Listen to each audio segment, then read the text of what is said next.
in open market. Thank you very much, sir. Thank you, Wilson ji. Honorable Sandeep Pathak. सभापति महोदय, energy conservation amendment bill जो 2001 में सरकार ने पास किया था, उसमें कुछ रेगुलेटरी पावर लाने के लिए इस अमेंडमेंट बिल को प्रपोज किया गया है। सभापति महोदय, इस बिल में 4 प्रमुख हिस्से हैं जो मैं हाईलाइट करना चाहता हूं। सबसे पहला तो है कार्बन क्रेडिट ट्रेडिंग। ये दूसरे देशों में ऑलरेडी कई सालों से चलता आ रहा है और काफी सक्सेसफुल मॉडल है। दूसरा इसमें जो पैरामीटर है वो है obligation to use renewable mix. तीसरा जो है ग्रीन बिल्डिंग से रिलेटेड है और चौथा पार्ट जो है वो व्हीकल में जो फ्यूल यूज होते हैं उनसे रिलेटेड है। ओवरऑल ये 3 हिस्से हैं जिनको रेगुलेटरी बॉडी में लाने के लिए ये बिल प्रपोज किया गया है और इनको ओवरऑल रेगुलेट करने के लिए एक ब्यूरो ऑफ एनर्जी एफिशिएंसी सरकार क्रिएट कर रही है। सर, एट द आउटसेट मैं सरकार को बधाई देना चाहता हूं इस बिल के लिए। ये बहुत ही फ्यूचरिस्टिक है और ये बहुत पहले हो जाना चाहिए था। फिर भी ये बिल आगे भविष्य को निर्धारित करेगी कि रिन्यूएबल रिसोर्सेज के कैसे यूटिलाइजेशन होंगे और कैसे उस पर देश प्रगति करेगी। लेकिन सर, मुझे ये लगता है इस बिल में काफ़ी सारी चीज़ें हैं जिसको हमें ध्यान से देखना पड़ेगा। सबसे पहले अगर मैं बात करूँ कार्बन क्रेडिट ट्रेडिंग की, ये बहुत अच्छी शुरुआत है, लेकिन ये समझ नहीं आ रहा है कि ये पावर मिनिस्ट्री की तरफ से क्यों आ रहा है। ये रिन्यूएबल या फिर एनवायरनमेंट मिनिस्ट्री की तरफ से आना चाहिए। इसमें clear cut conflict of purpose और कॉन्फ्लिक्ट ऑफ इंटरेस्ट है, क्योंकि आप रिन्यूएबल में आप कन्वेंशनल सोर्सेज से जो एनर्जी आती है उसको आप कट डाउन करना चाहते हो और सारा शिफ्ट करते हो रिन्यूएबल में। पावर मिनिस्ट्री ये बिल आ रही है तो ये थोड़ा सा कॉन्फ्लिक्ट ऑफ पर्पस और कॉन्फ्लिक्ट ऑफ इंटरेस्ट है। It should be better fixed with the environment ministry. That is number 1। दूसरे इसमें एक पॉइंट और है कि जो कार्बन क्रेडिट की जो ट्रेडिंग होगी, इससे पहले ऑलरेडी एनर्जी सेविंग की क्रेडिट्स है, तो क्या ये दोनों इंटरचेंज होंगे, एक्सचेंजेबल होंगे? इस पे क्लैरिटी नहीं है, तो इस पे बहुत ज्यादा ड्वेल करना पड़ेगा, क्योंकि आप ऐसे बिल बार बार नहीं ला सकते। आप एक बार लेके आएंगे फिर 5 साल के बाद ये बिल नहीं लेके आ सकते। आज इस देश को जरूरत ये है कि जो भी बिल लेके आए बहुत ज्यादा डेलिब्रेशंस के साथ लेके आए, ताकि आने वाले कई डेकेड्स तक उसकी जरूरत ना पड़े। नंबर 1। दूसरा पॉइंट जो है sir, obligation to use the renewable energy.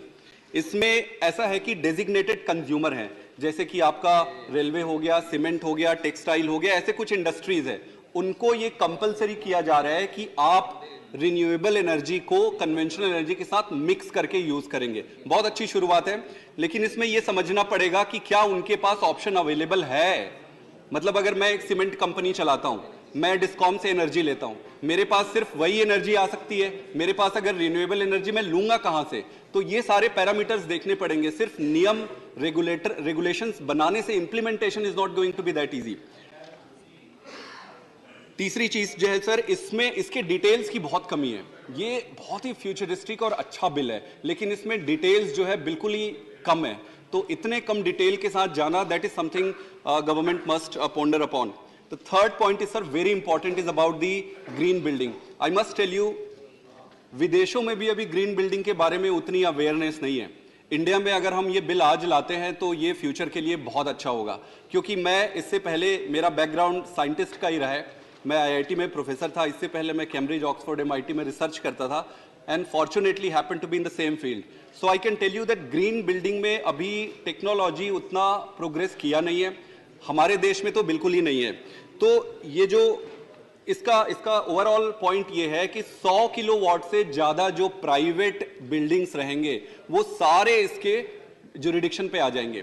तो are we ready with that kind of infrastructure, और क्या हमारा पूरा सिस्टम रेडी है इनको ब्रिंग इन करके उनको इंप्लीमेंट करने के लिए? इसमें भी सर डिटेल्स की काफी कमी है।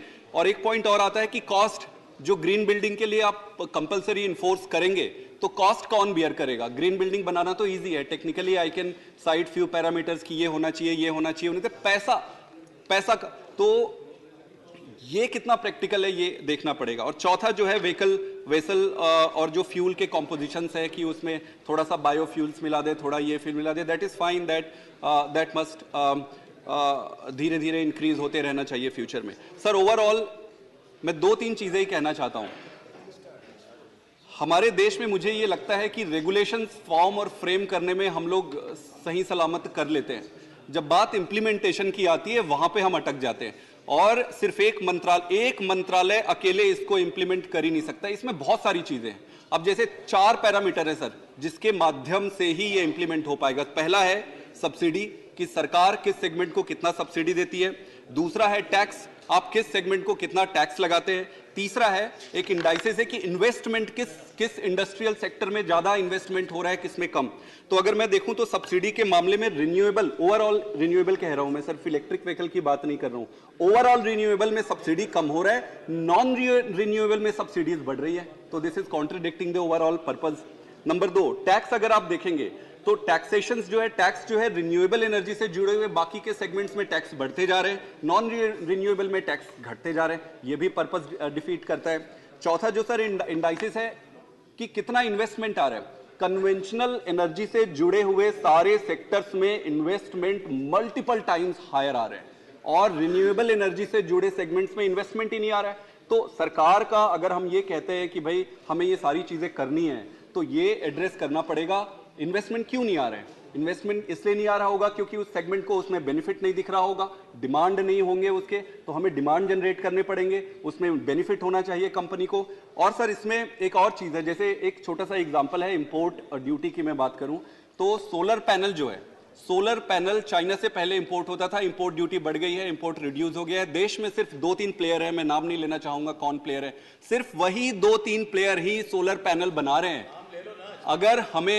अगर हमें प्रोग्रेस करना है तो बहुत सारे ऐसे प्लेयर खड़े करने पड़ेंगे और छोटे छोटे प्लेयर्स भी बनाने पड़ेंगे। सोलर पैनल को अगर आपको वाइड स्प्रेड करना है तो बहुत सारे प्रोड्यूस करने पड़ेंगे। ओवरऑल सर एक चीज और है, रिसर्च एंड डेवलपमेंट। आप जैसे ग्रीन बिल्डिंग लेके आ रहे हो, आप फ्यूल को मिक्स कर रहे हो, रिसर्च और टेक्नोलॉजी में जो फंडिंग जाती है वो धीरे धीरे कम हो रहा है। हम रिसर्च ही नहीं करेंगे, हम उस पर सब्सिडी नहीं देंगे, हम उस पर ज्यादा टैक्स लगाएंगे, हम इंपोर्ट ड्यूटी लगाएंगे, और फिर हम 1-2 प्लेयर को ही प्रमोट करेंगे। सर ये सारे पैरामीटर्स हमारा जो पर्पस है उसको डिफीट करता है। तो regulatory body is fine, implementation is very poor.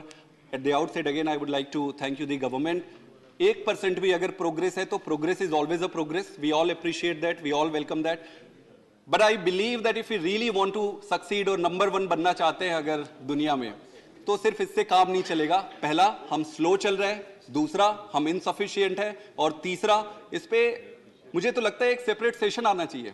उस पूरे सेपरेट सेशन में सिर्फ जितने अमेंडमेंट्स हैं छोटे छोटे टेक्निकल और टेक्नोलॉजिकल एक साथ ही खत्म करते हैं ना. छोटा छोटा छोटा छोटा आएगा, फिर वो डिबेट होगा, फिर वो जाएगा. उससे हाथ पे कुछ नहीं आने वाला है. हम 20 साल 25 साल लेट चल रहे हैं. Thank you very much. Thank